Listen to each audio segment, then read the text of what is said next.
Yo sé que el rey vio en el sueño una gran estatua.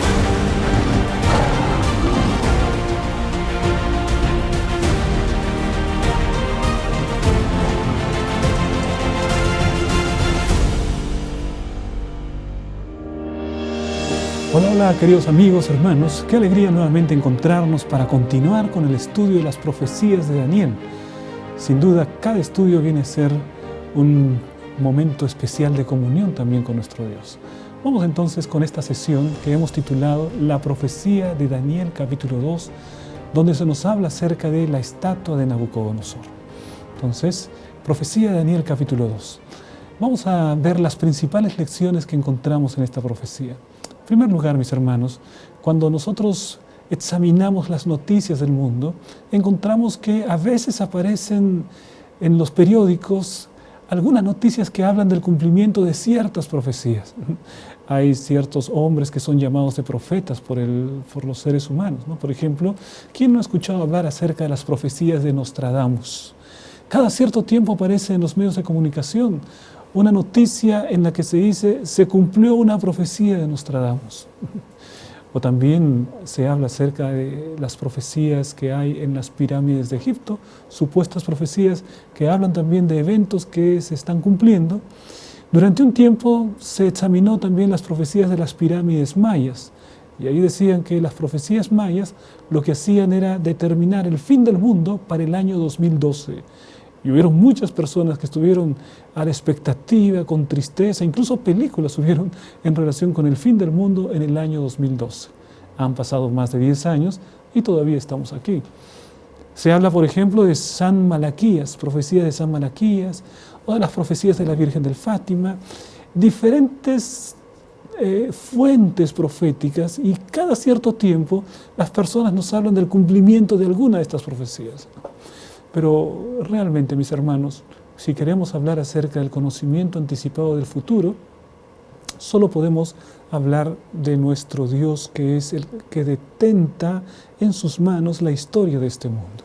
Por eso dice la palabra que tenemos la palabra profética más segura, y tú, mi querido hermano, y yo, hacemos bien en estar atentos a la palabra profética más segura. Vamos a ver Daniel capítulo 2, donde se habla acerca de las profecías. Veremos algunas lecciones importantes que nos presenta el libro de Daniel. Cuando vamos a Daniel capítulo 2, la primera gran lección que encontramos es la soberanía de nuestro Dios. Dios gobernando todas las cosas. Dios gobernando incluso también el flujo de la historia. Gobernando por encima de cualquiera de los gobiernos humanos. Dios en el control de la historia. Mira lo que dice Daniel capítulo 2, versículos 1 hasta el 3. En el segundo año del reinado de Nabucodonosor, tuvo Nabucodonosor sueños, y se perturbó su espíritu, y se le fue el sueño. E hizo llamar el rey a magos, astrólogos, encantadores y caldeos, para que le explicasen sus sueños. Vinieron pues y se presentaron delante del rey. Y el rey les dijo: he tenido un sueño, y mi espíritu se ha turbado por saber este sueño. Aquí el Señor, el que tiene la historia en sus manos, es aquel que le entregó el conocimiento de los eventos futuros al rey más importante en aquel tiempo, que era el rey Nabucodonosor. Mis hermanos, Dios tiene el conocimiento de la historia. Dios tiene el conocimiento anticipado. Y es Él el que ha determinado entregarle ese conocimiento. En este caso se lo dio a Nabucodonosor. No era un hombre que pudiésemos llamar de profeta. No era ni siquiera conocía la palabra de Dios. No, era un hombre impío, un hombre idólatra, pero era el rey de Babilonia, y Dios en su infinita sabiduría y en su infinito conocimiento de las cosas le da a Nabucodonosor un sueño donde le explica qué es lo que va a suceder en el futuro. Primera lección: la soberanía de Dios. Dios elige quién será el que recibirá su profecía. Dios es el que determina quién será el que recibe una visión anticipada de las cosas. Dios se lo dio a Nabucodonosor. No, yo a veces veo que ciertas personas dicen: mira, en palabra de Dios, yo profetizo, dicen algunos, ¿no? Profetizo que tal cosa sucederá, como si el don de profecía fuese prerrogativa de ellos. Dios es el que entrega, Dios es el que decide a quién se le va a entregar el conocimiento. Dios es soberano para decidir quién es profeta y quién no. No es el ser humano que puede usurpar el papel de un profeta. Entonces, primera lección que encontramos en Daniel capítulo 2 es que Dios determina a quién entregará su profecía. Puede ser incluso hasta un niño, puede ser una mujer, puede ser un hombre, puede ser un anciano. Es Dios que en su soberanía decide a quién le entrega la revelación anticipada del futuro. Pero la segunda lección está conectada con la anterior. Daniel capítulo 2, mis hermanos, nos habla acerca de la sabiduría divina. Mira lo que dice aquí en el versículo 11, cuando Daniel conversa con el rey, porque el rey lo que había hecho era convocar a los caldeos para que ellos pudiesen explicarle qué sueño había tenido y cuál era el significado de ese sueño. Cosa curiosa, ¿no? Porque ningún ser humano puede conocer la mente del otro ser humano. Ningún ser humano puede saber cuál ha sido tu sueño. Tú no puedes decir, a ver, dime qué estoy pensando, a ver, dime cuál es mi sueño. Por supuesto que no. Pero incluso Dios conoce nuestros pensamientos. Y la palabra de Dios nos presenta que Daniel fue llevado porque ninguno de los caldeos podía decirle cuál era el sueño del rey. Evidentemente no hay ser humano que pueda decir cuál fue el sueño de Nabucodonosor. Y entonces son condenados a muerte. Y dentro de los sabios de Babilonia estaba Daniel. Y Daniel también había sido condenado a muerte. Pero Daniel dice, yo sé cómo es que puedo darle a conocer al rey su sueño. Y aquí mira lo que dice. El asunto que el rey demanda, le dice Daniel, es muy difícil. Y no hay quien lo pueda declarar al rey, salvo los dioses cuya morada no es con la carne. Es decir, solo Dios puede declarar lo que el rey ha recibido en sueño, ¿no? Entonces Dios tiene la sabiduría, Dios tiene el conocimiento anticipado del futuro, mis hermanos. Esta profecía de Daniel capítulo 2 nos muestra la sabiduría de Dios. El Señor puede discernir lo que va a suceder en el futuro, porque su omnisapiencia alcanza hasta el futuro. Alguno puede decir, pastor, si Dios conoce el futuro, entonces quiere decir que todo está determinado. Entonces quiere decir que ya hay un destino, que ya se sabe quién va a perder, quién va a ganar, que ya se sabe quién va a ser salvo, quién va a ser condenado. Entonces Dios ya lo sabe todo, entonces ya está determinada la historia. Bueno, quiero decirte lo siguiente, el conocimiento que Dios tiene del futuro no determina que la persona esté encadenada a un destino. Dios conoce las decisiones que nosotros haremos en ejercicio de nuestra libertad. Somos seres libres. Y cuando vamos a decidir por algo, vamos a decidirlo de manera libre. Pero Dios ya conoce nuestra decisión. No significa que Dios esté destinando, determinando para que tú puedas hacer esa decisión. Dios lo que hace simplemente es conocer tu decisión. Vamos a poner un ejemplo. Supongamos que yo tengo aquí una computadora y en esa computadora de pronto encuentro una aplicación y la aplicación me muestra el futuro. Imagínate una aplicación que nos muestra el futuro. ¿Te imaginas? Yo creo que sería una aplicación muy exitosa, ¿no? Entonces yo digo, bueno, entro en esa aplicación, la aplicación me dice, a ver, ¿qué año? Bueno, yo digo el año 2026. ¿Por qué? Porque allí se va a llevar la Copa de Fútbol.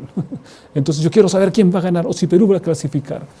Y entonces entro, veo ahí el aplicativo, año 2026, entro las eliminatorias sudamericanas y voy a ver si Perú clasifica o no clasifica al Mundial. Y encuentro que Perú no clasifica. Ahora, el hecho de que yo haya visto en ese aplicativo el futuro, que la selección no clasifica al Mundial, significa que yo soy el culpable o que yo he determinado que la selección no clasifique. Por supuesto que no. Lo único que he dado es una visión anticipada del futuro. Entonces, Dios tiene un conocimiento del futuro, pero eso no determina nuestro destino. Cada ser humano es libre para construir su destino. Dios lo conoce, Dios sabe su decisión, pero el ser humano simplemente hace ejercicio de su libertad para decidir. El conocimiento anticipado del futuro no determina que hay un destino establecido. Simplemente nos muestra que Dios tiene conocimiento hasta de nuestras decisiones y de nuestros pensamientos. Segunda lección, la sabiduría divina. Tercera lección, mi querido hermano, ahí ustedes pueden leerlo. La tercera lección es la humildad y la oración. La humildad de Daniel. Miren, Daniel tenía un encargo sumamente difícil. Él ya le había prometido al rey que le iba a decir cuál era su sueño y además le iba a decir cuál es su interpretación. Ya le había dicho también que, bueno, el conocimiento que usted está pidiendo solamente lo tiene Dios, pero yo voy a orar a mi Dios, y eso es lo que hace, ¿no? Daniel pide una prórroga para poder darle el sueño y la interpretación al rey. ¿Qué es lo que hace Daniel aquella noche, mis hermanos? Bueno, lo que hace Daniel es colocarse en oración delante de Dios. Mira la oración, está en el capítulo 2, versículos 20 hasta el 23. Y Daniel habló y dijo: sea bendito el nombre de Dios de siglos en siglos, porque suyos son el poder y la sabiduría.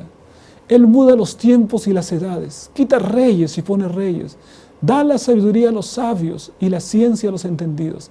Él revela lo profundo y lo escondido, conoce lo que está en tinieblas y con Él mora la luz.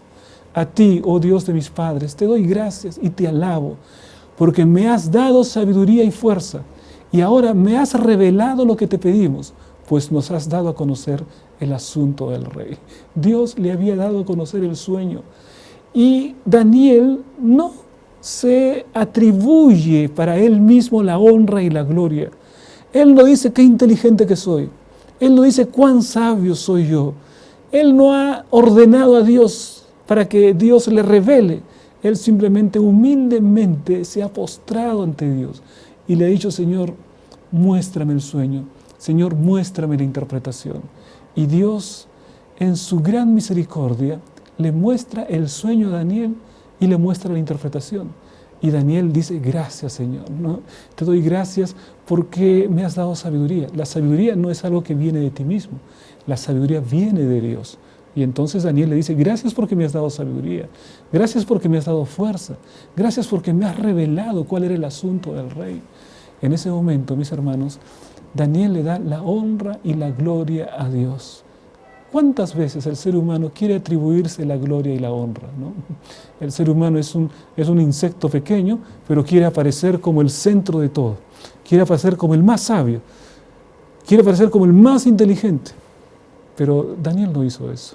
Daniel reconoce que Dios es el más sabio, que Dios es el más fuerte, que Dios es el más poderoso. Y a él le atribuye ese conocimiento. La honra y la gloria sean para Dios. Qué poderoso ejemplo y qué tremenda lección que encontramos para nuestra vida. Ahora, mis hermanos, vamos a ver otro ejemplo que encontramos aquí también en la palabra de Dios. Otra lección de Daniel capítulo 2, la fidelidad. Daniel y sus compañeros siendo fieles al Señor. Miren, vamos a ver el texto bíblico. Versículos 27 y 28.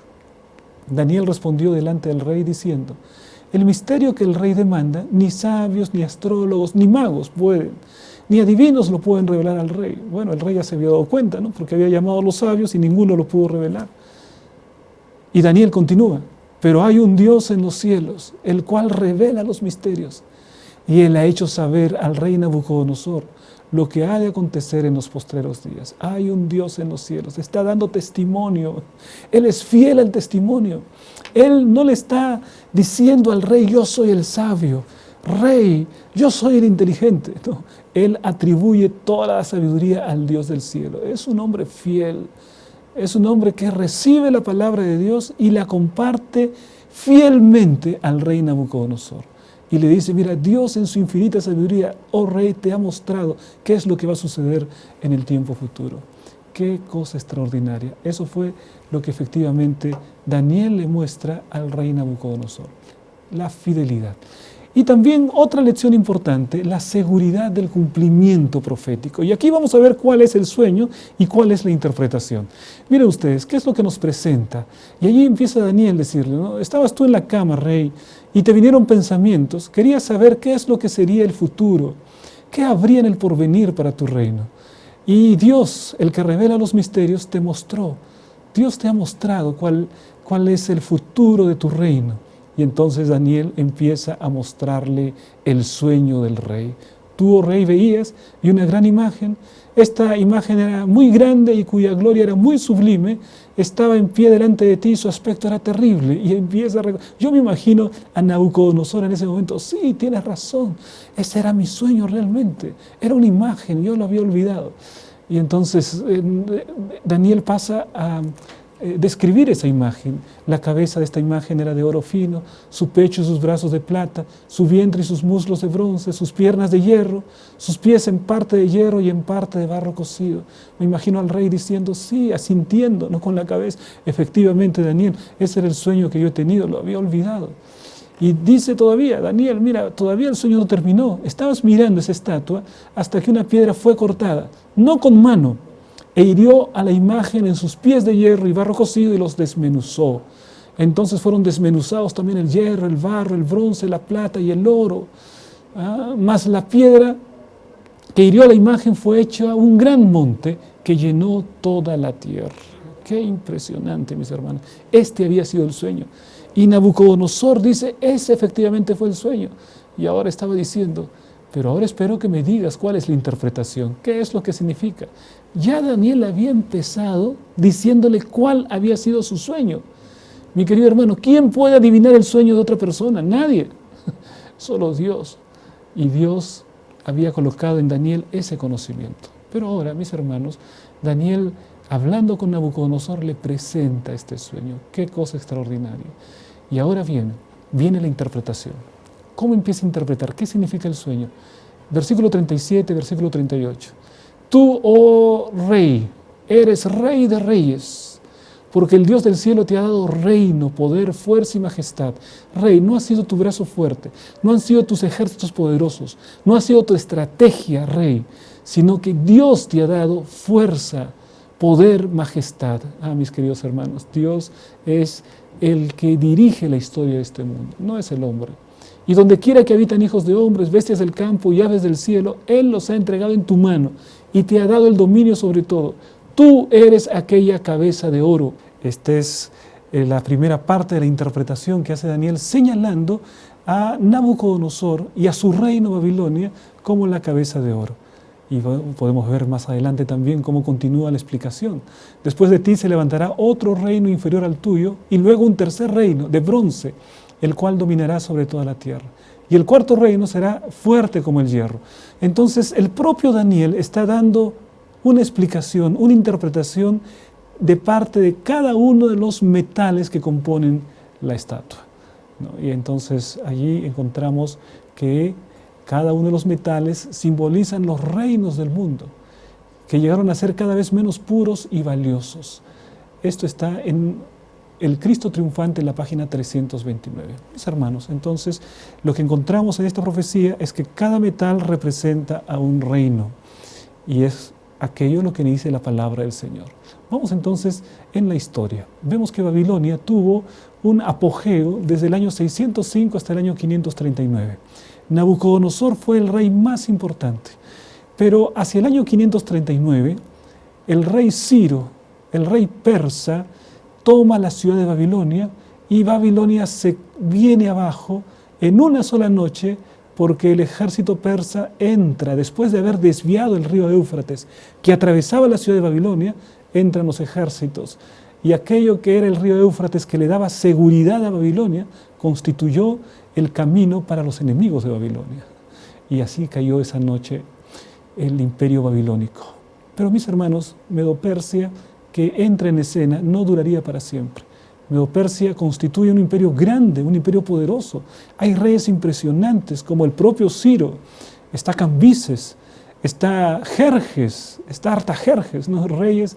Darío III finalmente es el último de los grandes reyes allí, el año 331, entra en escena el otro imperio, comandado por Alejandro el Grande, uno de los guerreros más impresionantes de la historia, un comandante sagaz, un estratega militar de primera línea, y en 3 batallas hace caer el imperio persa, y en la última, el año 331, la batalla de Gaugamela, finalmente se apodera del imperio persa, y Grecia entra en escena. pero Grecia no iba a durar para siempre. El año 168, las falanges griegas, las falanges macedónicas, son derrotadas por el Imperio Romano. El Imperio Romano estaba en crecimiento y en la batalla de Pydna finalmente destruye la última parte del esplendor griego y entra en escena Roma el año 168 y tiene una hegemonía hasta el año 476. Todo esto está representado en los metales de la estatua. Entonces, finalmente dice la palabra que hay un reino que está el hierro mezclado con el barro. Una cosa interesante, un detalle interesante, mis hermanos, es que el hierro permanece hasta el final de la profecía. El hierro permanece mezclado con la estatua hasta el final. Es decir, el reino de Roma, que representa el hierro, permanece todavía en nuestros días, pero de una manera diferente. Roma todavía tiene presencia en este mundo. En su momento vamos a ver de qué manera Roma tiene presencia en este mundo. Pero ya la profecía de Daniel capítulo 2 nos hablaba acerca de esto. Después nosotros vemos cómo Roma es destruida el año 476 por los reinos bárbaros, pero constituye todavía más adelante, ¿no es cierto?, la presencia de Roma todavía hasta el final de otra manera, y eso se verá en otros capítulos del libro de Daniel, y nosotros vemos ahora que hay naciones poderosas, muy ricas, y naciones pobres del tercer mundo. Esa es la realidad. El reino final, el mundo en la etapa final de su historia, tendría la fortaleza del hierro y unida a eso también la debilidad del barro. Y esa es la realidad que nosotros encontramos. Y así, mis hermanos, Dios establece luego, en el periodo de estos reyes fuertes y débiles, del barro y del hierro, en estos días el Dios del cielo levantará un reino que no será jamás destruido. Aquí habla acerca del reino de Dios. Habla acerca de nuestro Señor Jesucristo instaurando. Vivimos ya en el tiempo de esos reyes. Vivimos ya en el tiempo del barro y del hierro. Y será en este tiempo en que nuestro Señor Jesucristo finalmente se va a manifestar.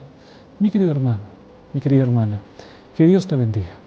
La palabra profética es la palabra más segura. Te animo para que estés atento cada día a la palabra de Dios. Un gran abrazo. Que Dios te bendiga.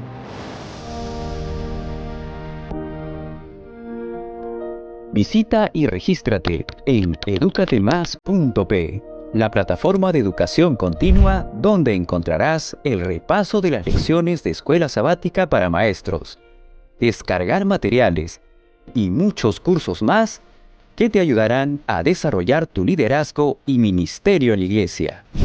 educatemas.p. Vamos donde tú estás.